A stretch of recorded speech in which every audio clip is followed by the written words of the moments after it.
So if you're quitting alcohol, if you're in early sobriety, maybe you're overcoming an addiction, whatever that addiction might be, I hope that you watch this video because the 5 tips, tricks, and insights that I want to offer to you today can actually really help support your journey. These are a compilation of the past 6 months, multiple videos that I've made on these topics, and someone asked that I compile my top 5 favorites into one video. So whether you forgot to hit the bell, or you're just finding this video or this channel, I hope that these 5 tips and tricks speak to you in one way or another and can support your sober journey. So be sure to hit the like button if you're sober, leave your sober date in the comments, and let's get into it, starting with number 5. Tough one, because this requires change, but you've got to avoid triggers. And obviously that's difficult when getting sober because a lot of the time we don't actually even know what our triggers are. We know that we're just stressed or anxious or we're scared, and we know that alcohol or addiction or a substance will take that pain away, will kind of erase reality temporarily, but ultimately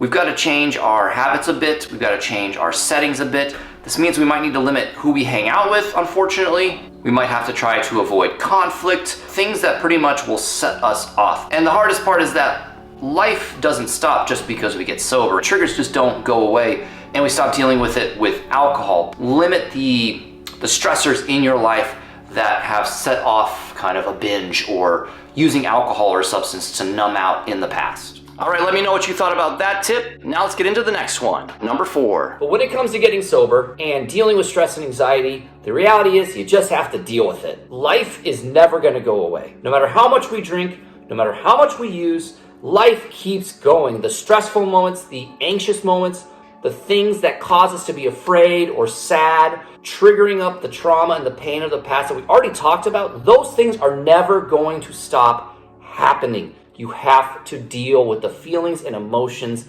of it all. Things don't stop being difficult and stressful and filled with anxiety just because we're sober. We have to face those feelings and emotions. That is the reality of the situation. So the biggest tip I can give you for dealing with the stress and the anxiety of getting sober or just life in general is like you just have to deal with it. You've got to face it head on. You cannot run from it anymore. And eventually, it will no longer take a toll on you, and you will most definitely not use again, and you will most definitely not relapse again. And eventually, honestly, you won't even have the desire to. I promise you. All right, let me know what you thought about that tip. Moving on to number 3. One of the first things that you have to do when getting sober is you've got to have a support system. Support, support, support. Find some people that understand what you're trying to do and support it. I know most people, when I say things like that, just in general, will think automatically that that means AA, which AA is an amazing route for recovery. Obviously, it's been around. It helps people all the time, but it's not the only answer, but it also is an answer because if it comes down to you staying sober or not, being in a meeting around like-minded people is so powerful and so validating. So I definitely recommend that everyone feels it out, try it out, because you can start there, but then you don't have to eventually go there if you don't want to. But there are also groups like thephoenix.org. You can check them out and their app. There's a link in the description below. They don't affiliate with any one walk of life or recovery process because they just want to help people get sober and stay sober. So that's an amazing group where you can meet lots of friends and like-minded individuals. But there's also Facebook groups, there's Reddit groups, there's the Sober Webb, which I would be honored to be part of your support system. Also part of your support system is maybe a professional of some sort, a therapist or a psychiatrist, a grief counselor, someone that can help you process the feelings and emotions that come with getting sober so that you know how to navigate the ups and downs in a healthy way. And now, number 2. I'm going to be just direct with this one because this is one of the most empowering things that you can do. You've just got to be honest. Just let people know that you're not drinking. If you are truly honest and vulnerable with people and just let them know that you are rethinking your relationship with alcohol and that you're not going to drink or that you're not going to even join an event that they're at, I think that you'll be surprised to find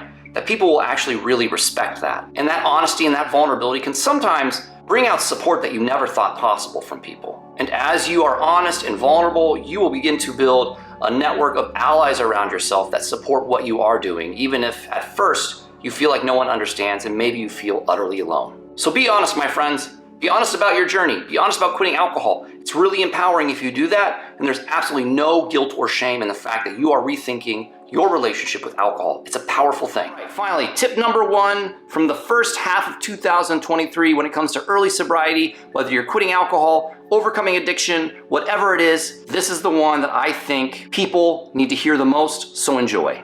I want you to think of yourself as a mirror. Anytime anyone chooses to begin a healing journey, whether it's overcoming addiction or quitting alcohol, people can be threatened by that. And even in early sobriety, although it's easy to take it personal, we can't take it personal because that's about them. And it's not about you. You can only control what you do in terms of sobriety and quitting alcohol. You can't control what anyone else does. But what you are trying to do can oftentimes be reflected back to people, and it will make them question their own relationship with alcohol or their own relationship with something else that they've been using in their life to maybe avoid reality or to cope with pain and emotion and feelings they don't want to deal with. Their lack of support is ultimately they're just scared. They're afraid to do the work that you're doing. They're afraid of the changes that might be needed if they start doing the work. But all you can really do is just do you. You can't make them quit. You can't make them go to meetings. You can't make them get help. You have to do what's best for you. You have to get sober. You have to stay sober. And you have to just try and ask them to support you along the way and just accept and know that you ultimately can't control what they do. So there you have it, my friends. My top 5 favorite tips and tricks when it comes to quitting alcohol, early sobriety, and even relapse prevention. Hit the like button if something spoke to you. In the comments, let me know which one you liked the most. More importantly, let me know